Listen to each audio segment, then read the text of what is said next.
In an ever-increasingly globalized world, one country seems to have remained untouched.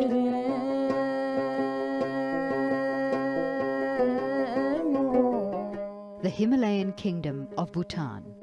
This mainly Buddhist nation remained isolated for decades, and today it actively cultivates the image of a pristine Shangri-La. Here, gross national happiness, or GNH, eclipses the nation's GDP in importance. It's a concept developed by the nation's fourth monarch to consolidate spiritual and economic development.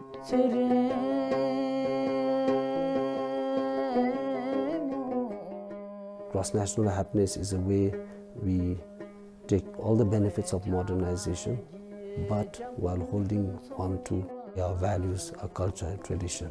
That means, for instance, that if we do industries, they must be clean. In terms of carbon emissions, they must be neutral or negative. In terms of culture, it must be culturally sensitive.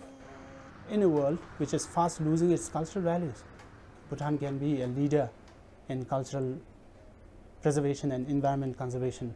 We can be a leader and in propounding the philosophy of GNH. But if we open ourselves up to the outside world, it would ultimately mean be watering down the philosophy of GNH. Bhutan's traditional villages attract tourists from across the world, but local activists say life here is not as easy as it may seem. I cringe every time they say, but compare Bhutan to Shangri-La. It's one thing to romanticize. We can really say, okay, we want to keep them that way.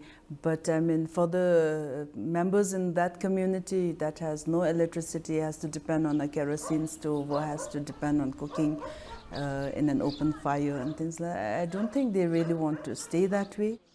A better living condition is definitely something that even villagers aspire to. As Bhutan progresses, many say its rural communities are being left behind. The country's mountainous landscape and lack of infrastructure mean many far-flung villages miss out on vital development.